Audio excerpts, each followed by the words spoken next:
Hi, it's Dwyer, gamblersadvisory.com. Remember, the opinion you should follow should be your own. Just consider this video to be a second opinion from a complete stranger online.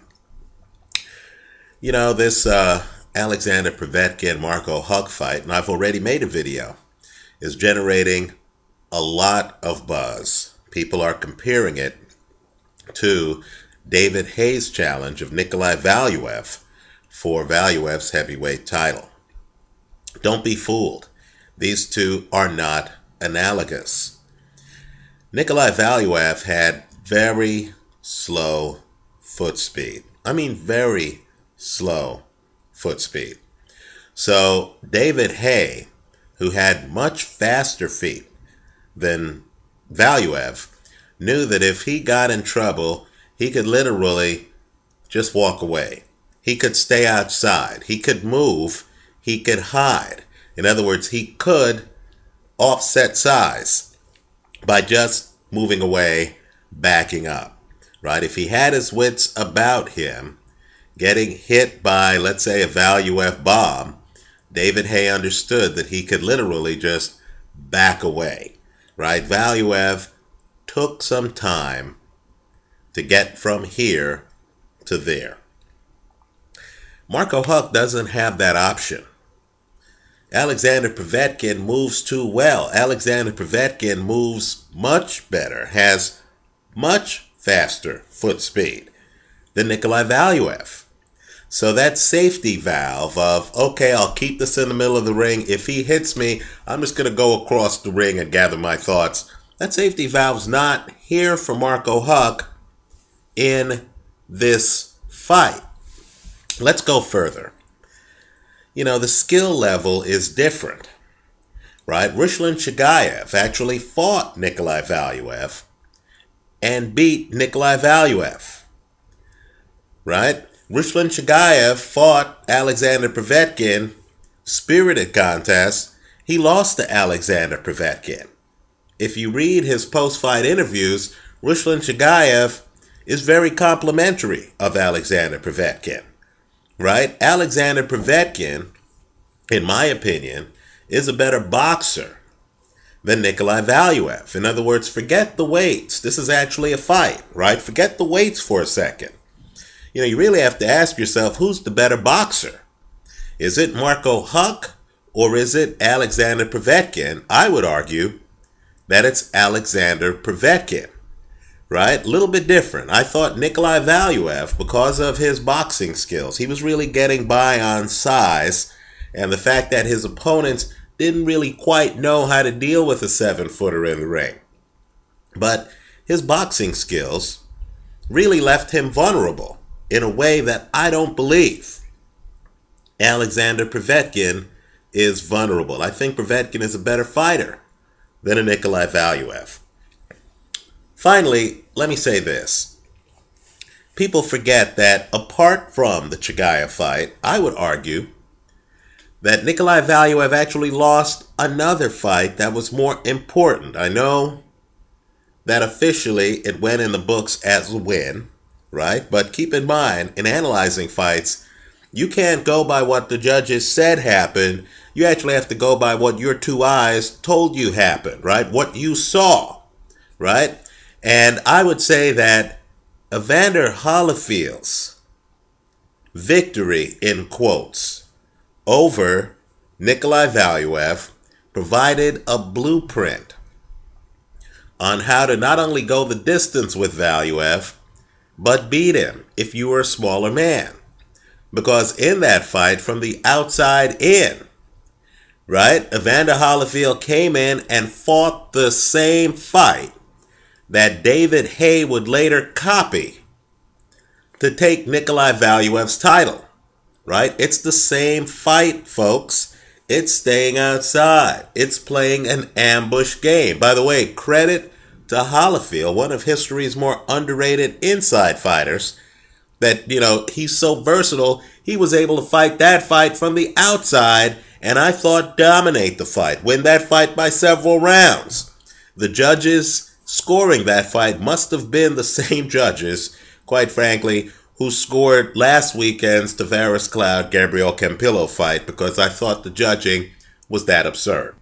But the point I'm making here is simply, David Haye could look at what Holyfield did and say, okay, I'm going to copy that. He had a blueprint that he could use to beat Nikolai Valuev. Marco Huck has no blueprint, right? Alexander Povetkin is unbeaten. Nobody's hopped in the ring with Povetkin and gotten robbed of a decision.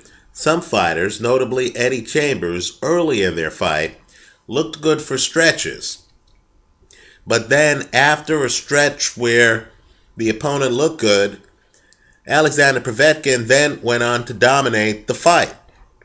So Marco Huck doesn't have the benefit David Haye has. He actually has to figure out a strategy on how to beat Alexander Povetkin. Meanwhile, if there's a blueprint, it's on how to beat Marco Huck.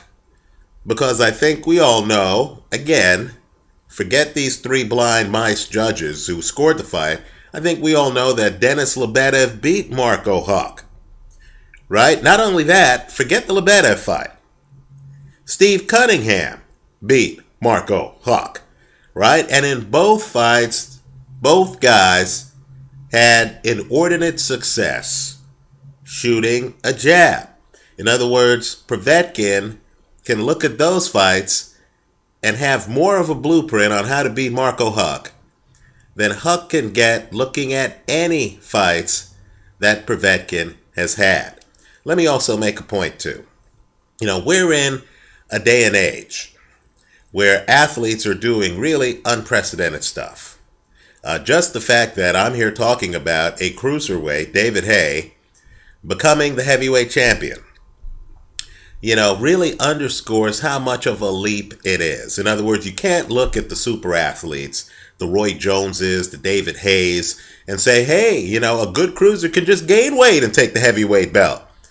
That's not the way it goes. Let me just point out that I know these two guys are roughly the same size, and I know when you see these guys, you say, wow, Povetkin doesn't look that much bigger than Marco Huck. But the limit at cruiserweight is 200 pounds, right? Povetkin normally fights around 230, right? That's a 30-point difference. That's like the difference between welterweight at 147 and light heavy at 175, roughly, right? 28 pounds versus, 30 in this case. Right? And so understand, Marco Huck is making a big jump in weight. Right? This is harder than it looks. Don't look at Roy Jones becoming heavyweight champ, or David Haye becoming heavyweight champ, or Evander Holyfield becoming heavyweight champ, and then think, oh, it's possible, it can be done. Right?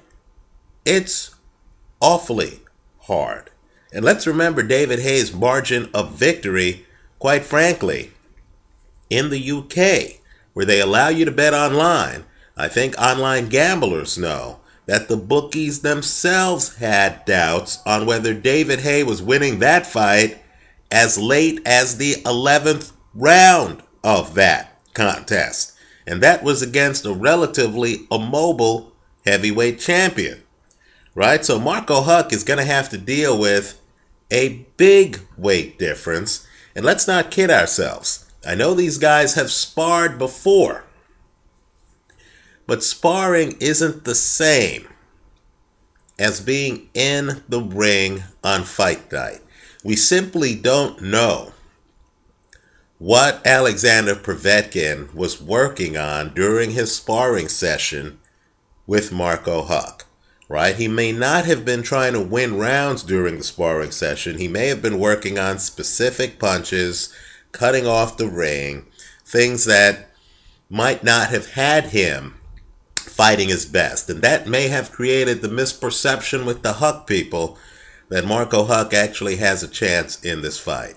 I'm expecting Alexander Povetkin to successfully defend his title. I don't think this fight is analogous to Valuev versus David Haye, although I will say Huck does have a big punch and has a puncher's chance in the fight. I just don't see Marco Huck winning this fight by decision. I'll even go further and say that Alexander Povetkin, quite frankly, is one of the best athletes in the heavyweight division, right? If you took all of these heavyweights and you had them do a decathlon, I would expect Alexander Povetkin to be right among the leaders in the event, right? This is a guy who, quite frankly, has great stamina, is able to wear down opponents, is very aggressive.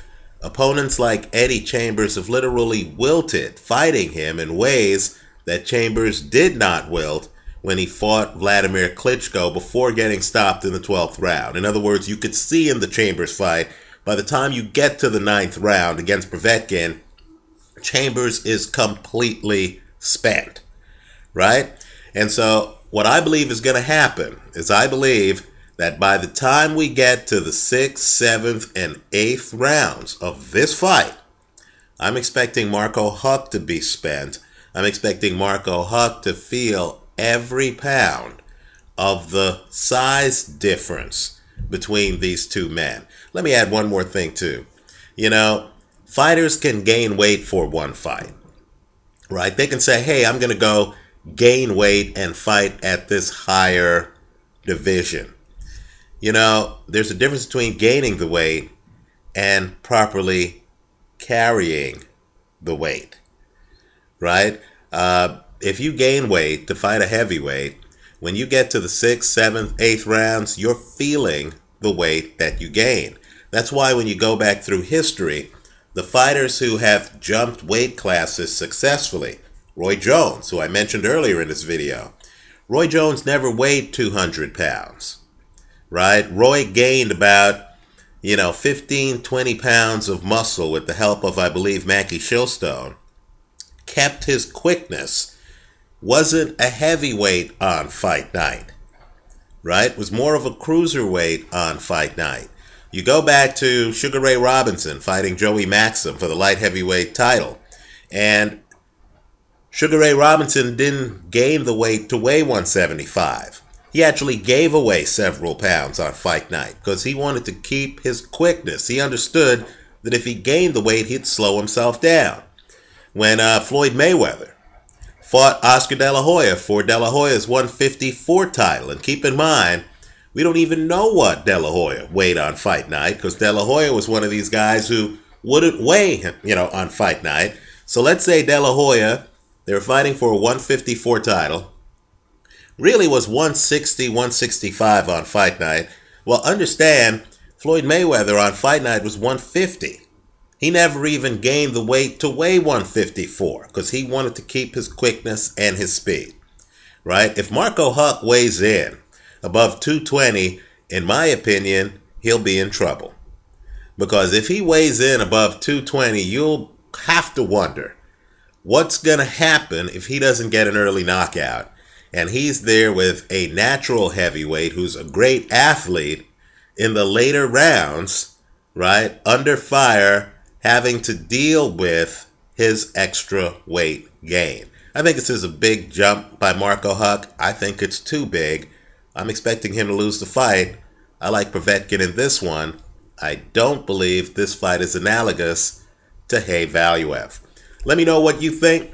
Leave your comments for me here on YouTube. Visit us at gamblersadvisory.com. Thanks for stopping by.